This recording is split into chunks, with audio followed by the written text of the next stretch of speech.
Hi friends, ಇಂದಿನ ನಮ್ಮ ವಿಡಿಯೋದಲ್ಲಿ ಒಂದು ಮಿಷಿನ್ ವರ್ಕ್ ಬಗ್ಗೆ ನಾನು ಮಾತಾಡ್ತೀನಿ. ಈ ಮಿಷಿನ್ ವರ್ಕ್ ಬಂದಿದ್ದನ್ನು ಸಿಂಪಲ್ ಆಗಿದ್ರೂ ತುಂಬ ನೀಟಾಗಿ ಬಂದೈತೆ.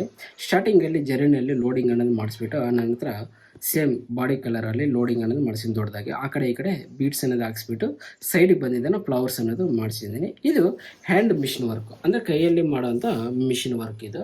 ಓಕೆ, ಸಪೋಸ್ ನಿಮಗೆ ಈ ಡಿಸೈನು ತುಂಬ ಅನ್ನೋದು ಇಷ್ಟ ಆಗಿದ್ದರೆ ನನಗೆ ಕಮೆಂಟ್ ಮಾಡಿ ತಿಳಿಸ್ಕೊಡಿ. ಆದರೆ ಈ ಪ್ಲೈನಲ್ಲಿ ಬಂದಿದೆ ತುಂಬ ಚೆನ್ನಾಗಿ ಅನ್ನೋದು ಬಂದಿದೆ, gold and maroon colour ಕಾಂಬಿನೇಷನಿಂದ.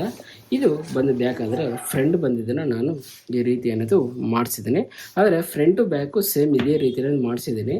But ಇಲ್ಲಿ ಪ್ಲೈನ್ ಇರೋದ್ರಿಂದ ತುಂಬ ಹೈಲೈಟಾಗಿ ಕಾಣಿಸ್ತೈತೆ ಈ ಗೋಲ್ಡ್ ಕಲರ್ ಇರೋದ್ರಿಂದ. ಸಪೋಸ್ ಇದರಲ್ಲಿ ಈ ಬ್ಲೌಸ್ ಪೀಸಲ್ಲಿ ಏನೋ ಡಾಟ್ಸ್ ಏನೋ ಬಂದಿದ್ರೆ ಇದು ಇಷ್ಟೊಂದು ಹೈಲೈಟಾಗಿ ಲುಕ್ಕಾಗಿ ಕಾಣಿಸ್ತಾ ಇರಲಿಲ್ಲ. ಸ್ಲೀವ್ ಬಂದಿದ್ದನ್ನು ಈ ರೀತಿ ನಾನು ಮಾಡಿಸಿದ್ದೀನಿ. ಓಕೆ ನೋಡಿ, ಸೇಮ್ ಬ್ಯಾಕಲ್ಲಿ ಏನು ಡಿಸೈನ್ ಮಾಡಿಸಿದ್ದೀನೋ ಸ್ಲೀವಲ್ಲಿನೂ ಅದೇ ಥರ ಡಿಸೈನ್ ಅನ್ನೋದು ಮಾಡಿಸಿದ್ದೇನೆ. ನಾನಿಲ್ಲಿ ಮೇಲ್ಗಡೆ ಬಂದಿದ್ದೇನೆ, ಸೇಮ್ ಇಲ್ಲಿ ಬಂದಿದ್ದಲ್ಲ ಫ್ಲವರ್ ಮೇಲೆ ಡಾಟ್ಸ್ಗಳು, ಆ ರೀತಿ ಮಾಡಿಸಿದ್ದೀನಿ. ಆದರೆ ಇದು ನೋಡೋದಕ್ಕೂ ರೆಡಿ ಆದಮೇಲೆ ತುಂಬ ಚೆನ್ನಾಗಿ ಅನ್ನೋದು ಕಾಣಿಸುತ್ತೆ. ಇನ್ನೊಂದು ಸ್ಲೀವ್ನು ಈ ರೀತಿ ಅನ್ನೋದು ಇದೆ. ಓಕೆ, ನಮಗೆ ಬ್ಯಾಕ್ ಬಂದಿದ್ದೇನ ನೋಡಿ ಈ ರೀತಿ ಅನ್ನೋದು ಇದೆ. ಇದು ಬಂದಿದ್ದೇನ ಹ್ಯಾಂಡಲ್ಲಿ ಮಾಡೋಂಥ machine work, computer machine work ಅಲ್ಲ. ಓಕೆ, ಸಪೋಸ್ ನಿಮ್ಗೆ ಇದೇನಾದರೂ ಬೇಕಾಗಿದ್ದಲ್ಲಿ ನನಗೂ ಕಮೆಂಟ್ ಮಾಡಿ ತಿಳಿಸ್ಕೊಡಿ. ನನ್ನ ಇಮೇಲ್ ಐಡಿಗೆ ನಿಮ್ಮ ಫೋನ್ ನಂಬರ್ ಅನ್ನೋದು ಸೆಂಡ್ ಮಾಡಿರಿ. ನಾನು ಇನ್ನೂ ಹೆಚ್ಚಿನ ಮಾಹಿತಿ ಅಲ್ಲಿ ನಿಮ್ಮ ಹತ್ರ ಹಂಚ್ಕೊತೀನಿ. ಓಕೆ ಫ್ರೆಂಡ್ಸ್, ಈ ವಿಡಿಯೋ ಇಷ್ಟ ಆದರೆ ಒಂದು ಲೈಕ್ ಮಾಡಿ, ನನ್ನ ಚಾನಲ್ ಸಬ್ಸ್ಕ್ರೈಬ್ ಮಾಡ್ಕೊರಿ, ಸಪೋರ್ಟ್ ಅನ್ನೋದು ಮಾಡ್ತಾಯಿರಿ.